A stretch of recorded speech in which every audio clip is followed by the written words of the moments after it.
اب یہ جو منیب فاروق صاحب نے اقبال جرم کیا اور اس سے پہلے جو خواجہ آصف نے اقبال جرم کیا، اقبال جرم تھا یہ سازش میں شمولیت تھی خواجہ آصف کی، جو انہوں نے کہا کہ اپریل کے مہینے میں ہی ہمیں بلا کر یہ سب کچھ کہہ دیا گیا تھا۔ اس سے مجھے دو واقعات یاد آ رہے ہیں۔ ایک واقعہ تو ہماری حکومت تقریباً درمیان میں پہنچی تھی، میں اپنی ڈائری میں دیکھوں گا کہ ایگزیکٹلی وہ کون سا دن تھا، لیکن تقریباً درمیان میں پہنچی تھی کہ ایک شام کو پرائم منسٹر ہاؤس میں، تب کووڈ آ چکا تھا، پرائم منسٹر ہاؤس میں ایک میٹنگ بلائی گئی۔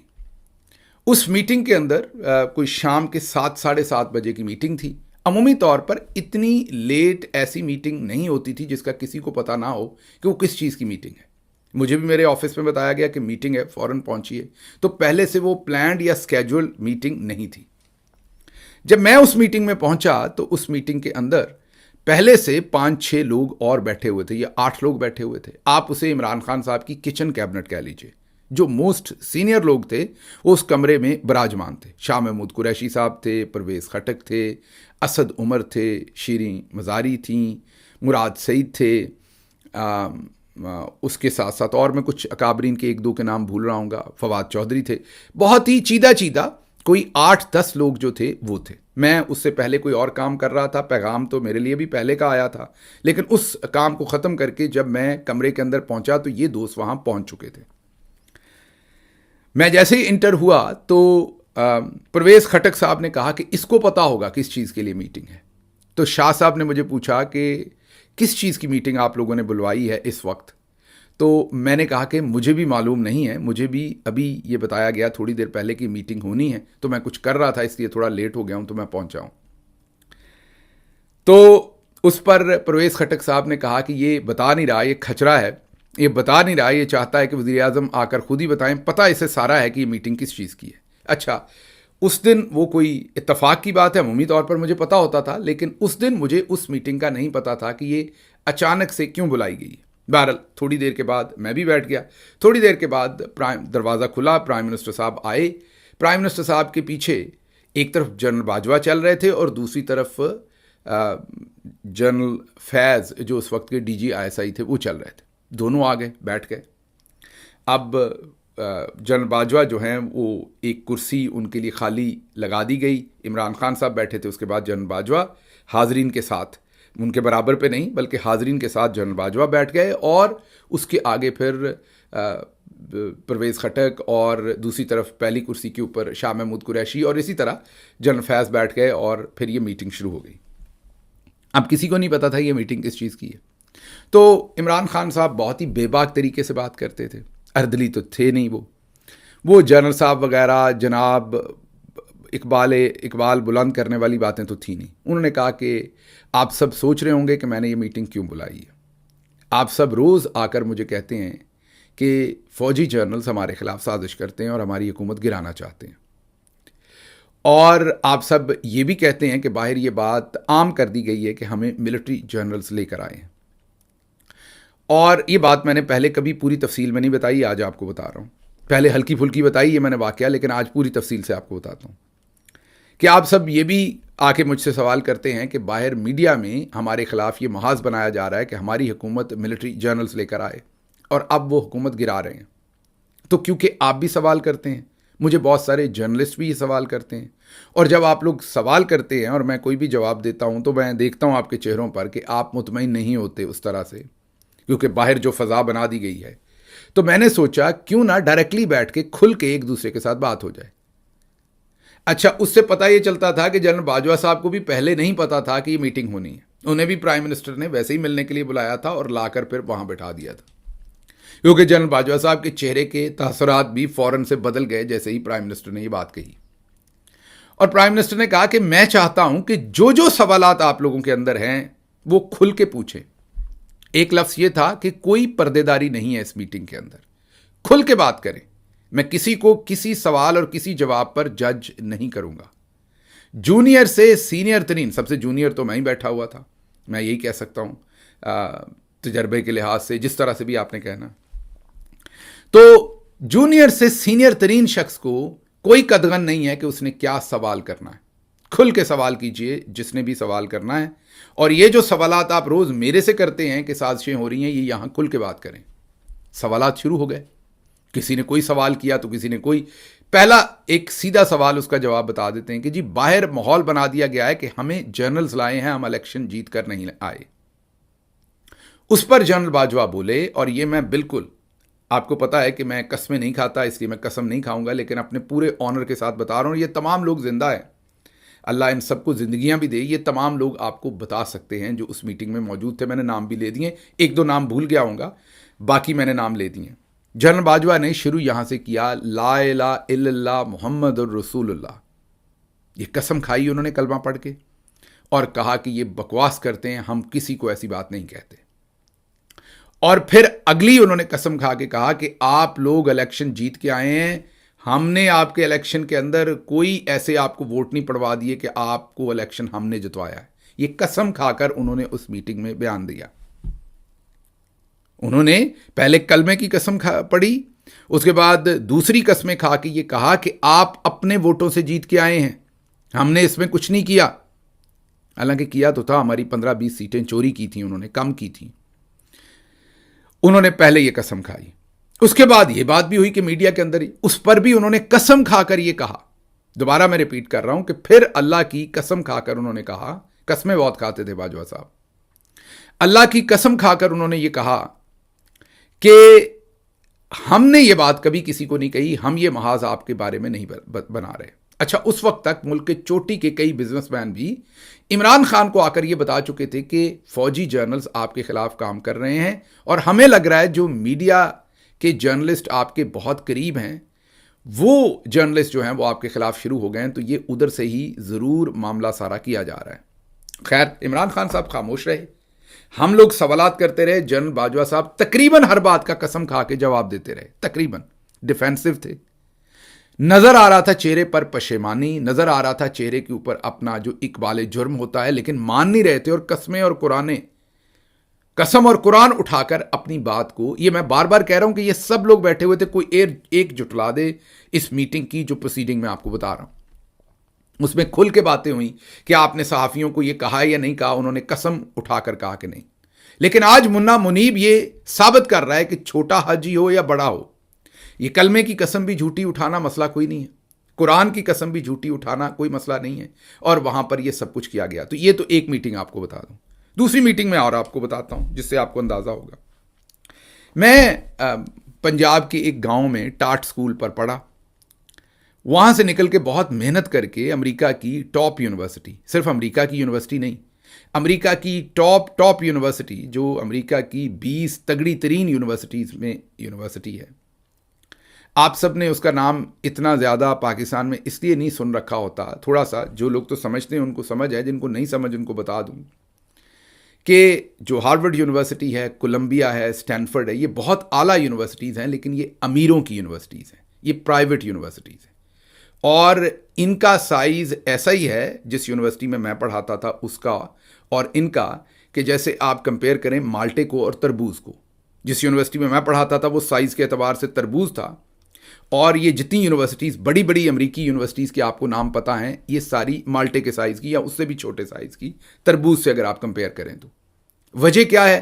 وہ پرائیویٹ یونیورسٹیز ہیں, شروع سے اشرافیہ کی یونیورسٹیز ہیں. یہ سرکاری یونیورسٹی تھی, لیکن یہ انہی کے ہم پلہ یونیورسٹیاں جن کو سمجھا جاتا ہے, یہ 3-4 یونیورسٹیز جو سرکاری ہیں امریکہ کی, لیکن انہی یونیورسٹیز کے ہم پلہ سمجھی جاتی ہیں. ان میں یونیورسٹی آف کیلیفورنیا برکلے, جس سے شاید ذوالفقار علی بھٹو بھی پڑھے تھے, یونیورسٹی آف کیلیفورنیا برکلے, اس کے بعد یونیورسٹی آف مشیگن, اس کے بعد یونیورسٹی آف وسکونسن میڈیسن, اور اس کے بعد یونیورسٹی آف الینوائے اربانا شیمپین, اور ایک آدھ اور یونیورسٹی. یہ جو 4-5 یونیورسٹیز ہیں یہ سرکاری ہیں, بڑی یونیورسٹیز ہیں اور ہم پلہ ہیں.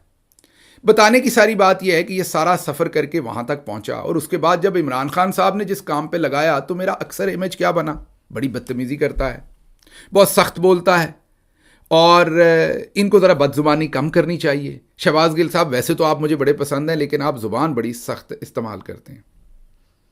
اس کا جواب میں عمران خان صاحب سے جو میری آخری ملاقات ہوئی امریکہ آنے سے پہلے 2-3 دن پہلے ان کے گھر پر وہ کوئی 2 گھنٹے لمبی میری میٹنگ تھی رات کے وقت ان کے ساتھ.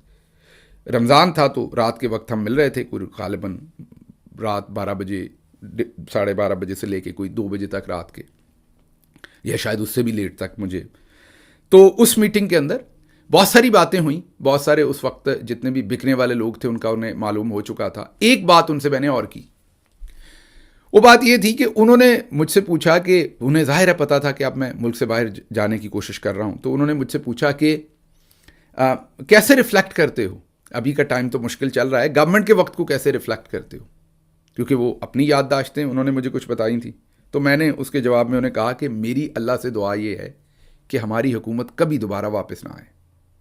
یہ میں نے ان کے منہ پر بیٹھے, ہم دونوں بیٹھے ہوئے تھے, میں نے کہا. تو انہوں نے بڑا حیران ہو کر میری طرف دیکھا. میں نے کہا خان صاحب اس وقت کوئی 27 کیس ہیں جنہیں میں بھگت رہا ہوں, بلوچستان سے لے کے ہر جگہ پر, اور جانا پڑتا ہے روز. آپ یقین کیجئے کہ میں روز, جو لاہور میں کچہری کو کور کرتے ہوئے رپورٹر ہیں وہ آپ کو بتائیں گے, میں ہر روز عدالت میں ہوتا تھا, کیونکہ 27 کیسز تھے, کوئی نہ کسی کی ضمانت لگی ہوئی ہے, کسی کی عبوری ضمانت لگی ہوئی ہے, کسی کا کچھ لگا ہوا ہے. تو میں نے کہا کہ جی میں صبح اٹھتا ہوں, 8 بجے عدالت پہنچتا ہوں, 8 سے لے کے 12-1 بجے 2 بجے تک عدالتوں میں رہتا ہوں, اس کے بعد میں فارغ ہو جاتا ہوں. میں کھانا کھاتا ہوں, کچھ ایکسرسائز کرتا ہوں, کچھ چند دوستوں سے ملتا ہوں, زندگی بہت سکون میں ہے. تو انہوں نے غور سے میری طرف دیکھا. میں نے کہا خان صاحب خدا گواہ ہے, اگر میں آپ کی حکومت میں آپ کے ساتھ کام کرنے کا وقت اور آج کے وقت کا کمپیریزن کروں تو زندگی سکون میں ہے, نہ کسی کے ساتھ چک چک بک بک کرنی پڑتی ہے, نہ کسی کی سننی پڑتی ہے. تو میری دعا ہے کہ وہ وقت تو کبھی نہ آئے, یہ اس سے بہتر ہے یہ جس وقت میں سے گزر رہے ہیں, بھلے کیسز ہیں, بھلے برے حالات ہیں. تو یہ میں نے بات کیوں کہی تھی؟ یہ اس لیے کہی تھی جو آج منا منیب فاروق نے بتایا. میں کیونکہ اسپوکس پرسن کی پوزیشن پر گیا تھا. اب میرا ایک مسئلہ ہے, میں زندگی میں جو کرتا ہوں پورے دل سے کرتا ہوں, نہیں تو نہیں کرتا. جو کام کرنا ہے, جو کچھ کرنا ہے, پورے دل سے کرنا ہے. اب جب میں وہاں اترا, اب مجھے بتائیے میرا دل کرے گا عظمہ بخاری کے ساتھ بیٹھ کے پروگرام کرنے کو؟ Y would I do that? کوئی بھی بندہ, کوئی ذی و شعور انسان بیٹھ کے ان کے ساتھ پروگرام کرے گا؟ رانا ثناء اللہ صاحب کے لیول پر کوئی بندہ جائے گا جنہوں نے 1991-92 میں مریم صاحبہ, کیپٹن صفدر اور مریم صاحبہ کی مرحومہ والدہ کے بارے میں وہ باتیں کی جو آج بھی کوئی نہیں کر سکتا. آپ اس لیول پر جب جا کر آپ نے لوگوں سے مقابلہ کرنا, اور آپ نئے ہوں بالکل سیاست میں, آپ کو یہ بھی نہ پتا ہو کہ کہاں پر مکاری کرنی ہے, کہاں پر سخت بات کرنی ہے, کہاں پر نرم بات کرنی ہے, سخت بات کرتے ہوئے ساتھ اللہ کا کیا لگانا ہے, نرم بات کرتے ہوئے کس طریقے سے منافقت کرنی ہے, وہ بھی آپ کو نہ پتا ہو, آپ بالکل سیدھے آؤٹ آف دا بوٹ وہاں پہنچ جائیں. تو ظاہر ہے یہ جو جنرل باجوہ نے آج بتایا ہے, منہ منیب نے خود, مطلب سبھی کو ہی ننگا کر دیا نا, کوئی چھوڑا تو نہیں ہے انہوں نے.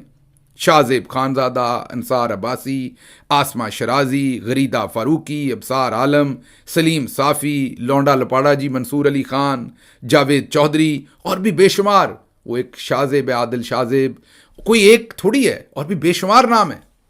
کئیوں کے میں نام نہیں لے رہا, چلیں چھوڑ دیتے ہیں. یہ سارے جو ہمیں پڑ گئے تھے, مطلب ARY پہ بھی 3-4 لوگ تھے, وہ بھی پڑے رہتے تھے, کچھ 2-3 تھے جو نہیں تھے, لیکن 3-4 ایسے تھے جو پڑے رہتے تھے 24 گھنٹے. ہر چینل پر ہمیں پڑ گئے تھے. یہ ایسے ہی آپ کمرے سے باہر نکلے ہوں, 5-7 لوگ آپ کو مارنا شروع کر دیں اکٹھے آ کے, تو اس ٹائم آپ کتنے فوکس اور کمپوزر کے ساتھ ان کا مقابلہ کریں گے. اور میڈیا کے, اچھا جو لوگ پرانے گھاگ تھے ہماری میڈیا کی ٹیم کے اندر, پہلے سے سیاستدان تھے, وہ رات کو ان کو مل بھی لیتے تھے. مجھے ابھی بھی یاد ہے, نام نہیں لوں گا, ایک بہت بڑے جرنلسٹ, ان کی بیگم بھی بڑی جرنلسٹ ہیں, وہ بھی انہوں نے ایک دفعہ کھانے پہ بلایا. جب میں وہاں گیا تو ہماری بھی میڈیا ٹیم کے لوگ تھے 2-3, اور دوسری طرف سے مریم اورنگزیب اور دوسرے لوگ بھی آئے ہوئے تھے. تو میں تھوڑی دیر کے بعد وہاں سے اٹھ کے آ گیا, کیونکہ میں یہ سمجھتا ہوں کہ یہ منافقت ہے کہ میں ان لوگوں کو کرپٹ کہوں یہاں ٹیلی ویژن پر بیٹھ کر یا آپ کے سامنے, اور وہاں ٹیبل پر ہی ہا کر کے کھانے کھاؤں اور انہیں اپنا دوست گردانوں. لیکن جو ہمارے دوسرے دوست تھے وہ سمجھتے تھے کہ سیاست میں دوستی رکھنی چاہیے. مطلب اگر آپ ایک دوسرے کو ٹی وی پہ برا بھی کہتے ہیں تو بیک اینڈ پہ آپ کی دوستیاں ہو سکتی ہیں, کوئی بری بات نہیں ہے. میں یہ نہیں کہہ رہا وہ غلط سمجھتے تھے, یہ آپ کو پتا ہوگا کون غلط ہوگا, لیکن میرے میں ہی کیپیسٹی نہیں تھی. میں 10 ظاہر ہے اس کے بعد میری ایسی جگہوں پر جگہ کہاں بنے گی, میں ایسے سسٹم کا حصہ کیسے بن سکوں گا. تو میں وہاں سے اٹھ کے آ گیا. تو واپس آتے ہیں, تو جو خواجہ آصف نے کہا, جو آج منیب فاروق نے کہا, وہ میں آپ کو یہ واضح طور پر بتانا چاہتا ہوں کہ پہلے دن سے حکومت کے اوپر یہ الغار تھی. عمران خان کو ایک دن بھی حکومت جو ہے وہ چین کے ساتھ مین کہ وہ فوکس کرتے پاکستان. آپ میں سے بھی کئی کہتے ہیں نا وہ بزدار کو لگا دیا, وہ فلاں کر دیا.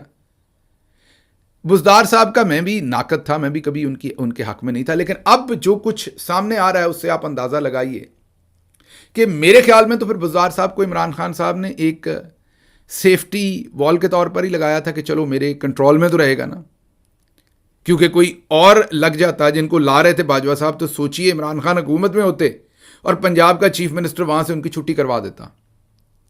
مطلب ایسے حالات بنا دیتے جنرل باجوہ, جو ان کو کہہ دیا کہ پہ جاؤ, تو جب ان کے ہاتھ کا وزیر اعلیٰ آ جاتا تو عمران خان لاہور جا بھی نہ پاتے. احکامات کوئی دینے لاہور کے اندر کسی فائل کو روکنے, کسی ٹھیکے کو روکنے, کسی کرپشن کو روکنے کا کام تو ان کے پاس نہ ہوتا, وہ وہاں جا بھی نہ سکتے. جاتے تو وزیر اعلیٰ ملنے سے انکار کر دیتا, پھر کیا کرتے وہ.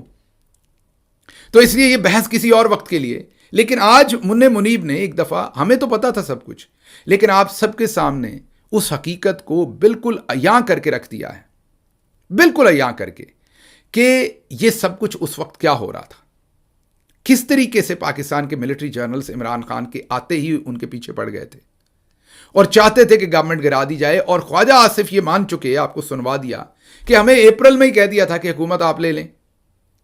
اور اب یہ تمام لونڈے لپاڑے, یہ تمام سرکاری حاجنے, یہ تمام ایم ایف جتنے ہیں, یہ سارے آپ کو ٹیلی ویژن پر آ کر بتا رہے ہیں کہ ہمیں کہہ دیا گیا تھا. تو ایک تو ان کی آپ دیکھیے کہ کتنی بے شرمی ہے کہ اپنے منہ سے مان رہے ہیں کہ ہم رینٹڈ تھے, ہم بالکل کرائے کے ٹاؤٹ تھے, ہمیں کہا گیا پڑ جاؤ تو ہم پڑ گئے. یہ بات انہوں نے تب نہیں بتائی. یہ مجھے ملتا تھا منا منیب بیچارہ, بڑا اس وقت تو بڑی مالش کرتا تھا, بڑی کوشش کرتا تھا بیچارہ. یہ الگ بات ہے, میری ایک بچپن سے پرابلم ہے, کوئی میری مالش کرے, میرے منہ پر میری تعریف کرے, میں انکمفرٹیبل ہو جاتا ہوں. آپ میں سے بہت سارے لوگ جو مجھے ملے ہوئے ہیں ان کو اس بات کا اندازہ ہوگا. وہ تعریف کی بات شروع کریں, میں بات دوسری طرف شروع کر دیتا ہوں کہ تعریف کیونکہ جو آپ کے منہ پر ہوتی ہے نا وہ تعریف نہیں ہوتی. واپس آتے ہیں اس بات پہ کہ آج اس سے آپ کو اندازہ ہوا کہ یہ سارے کے سارے ٹاؤٹ اس وقت کیا کر رہے تھے, کس طریقے سے $1 کا ٹویٹ یہ لونڈا لپاڑا جی کیا کرتے تھے پیٹرول کے اوپر. آج پیٹرول آپ کو بتایا آدھی قیمت پر ہے انٹرنیشنل مارکیٹ میں, یہاں دگنی قیمت پر ہے, یہ خاموش ہیں. چلتے چلتے آپ کو کوئکلی یہ بتا دوں, آپ کے ذہن میں آ رہا ہوگا پھر عمران خان کا راستہ کیوں نہیں روکا گیا. تو پہلے اس سوال کا تو چند دن پہلے میں نے جواب دے دیا تھا آپ کو تفصیل سے کہ عمران خان صاحب آئے کیسے تھے. 2008 سے 13 تک پیپلز پارٹی نے اتنی کرپشن کر دی کہ ان کا تو اپنا وہ تو خود بھی حکومت نہیں لینا چاہتے تھے. وہ اتنے بدنام ہو گئے تھے. کئی دفعہ پاکستان میں, پنجاب میں, دوسری جگہوں پر بیوروکریٹ زیادہ کرپشن جب کر لیتے ہیں نا تو خود کھڈے لائن پوسٹنگ لیتے ہیں, کیونکہ انہیں ہوتا ہے کہ اب اس پیسے کو ہضم کر لوں, پکڑا نہ جاؤں. تو دبا کے جب پیسہ سیزن لگا لیتے ہیں نا, اس کے بعد وہ کہتے ہیں جی مجھے وہ ایس ٹی بنا دیں, کھڈے لائن لگا دیں, تاکہ پھر وہ لٹکا کے منہ پھرتے ہیں جی میں تو مارا گیا. تو بالکل اسی طریقے سے جو پاکستان کے ملٹری جرنل سے, وہ تو اس وقت مجبور بھی تھے, مشرف کے بعد ویک بھی ہوئے تھے, تو زرداری صاحب نے کرپشن بہت کر لی تھی, تو وہ اس کو برداشت نہیں کر سکتے تھے کہ دوبارہ سے وہ آئیں. نہ جرنلز برداشت کر سکتے تھے, نہ عوام کر سکتی تھی, نہ زرداری صاحب خود کر سکتے تھے. نواز شریف کو لائے تو ان کے ساتھ پھڈے بن گئے. 11 میں نواز شریف کو لانے سے پہلے ہی عمران خان کے بڑے بڑے جلسے ہونا شروع ہو چکے تھے اور وہ پاپولر ہو چکے تھے. وہ واحد ایک قوم کے پاس چوائس رہ گئے تھے, جیتنا انہوں نے ہی تھا. ہاں جرنلز نے بیچ میں اپنے بہت سارے لوگ شامل کر دیے اور یہ ہوا بنا دی کہ ہم انہیں لا رہے ہیں. اب یہ لا کیوں رہے تھے؟ کیونکہ خواجہ آصف بھی نیو یارک میں جا کے یہ بتاتا تھا اور جرنلز بھی یہ بتاتے تھے کہ عمران خان اسلامسٹ ہے, سیڈسٹ ہے, اس کو لائے تو آپ کی تباہی کر دیں گے. کیونکہ امریکہ وغیرہ سے انہیں وہ ڈیل نہیں مل رہی تھی جو چاہیے تھی. دوبارہ پالش کرنے کا موقع ہم مانگ رہے تھے, ہمیں وہ مل نہیں رہا تھا امریکہ میں. تو اس لیے کوئی ایسا بندہ اگر آ جائے تھوڑی دیر کے لیے جس سے ان کو ڈر آ جائے اور وہ پھر ہمیں اپنی تابعداری میں لے لیں تو یہ معاملہ بھی اچھا ہوگا. ایسے ہی ساتھ ہی زرداری اور نواز شریف بھی آنکھیں نکالنا شروع ہو گئے تھے. کوئی اینٹ سے اینٹ بجا رہا تھا, تو کوئی جو ہے وہ نواز شریف صاحب بھی ظاہر ہے انہوں نے بھی ایکسپینشن کرنے کی کوشش کی تھی, ڈان لیکس اور سب کچھ آپ کو یاد ہوگا.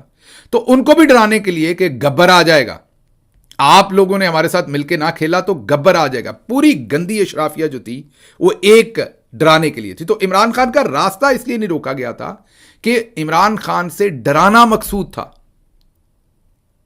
اور آخری دن آر ٹی ایس بٹھا کر ان کی 20-25 سیٹیں اس لیے چھینی گئیں کہ ان کی حکومت گرانی تھی, جو خواجہ آصف نے بھی بتا دیا, ان ٹاؤٹس نے بھی بتا دیا. آج عمران خان کی ایک جعلی جھوٹی تصویر بھی وائرل کی گئی، اس پر بھی بات کریں گے. کشمیر کے معاملات پر بھی پی ٹی آئی اور پی ایم جماعت اسلامی ملی ہے، سب باتوں پہ بات کرنی تھی، خبریں تھی ساری، موقع نہیں مل سکا، لیکن یہ ضروری تھا کہ میں تفصیل سے آپ سے اس پر بات کرتا. مجھے یہاں سے اجازت دیجیے. اللہ آپ کا حامی و ناصر ہو. پاکستان زندہ باد.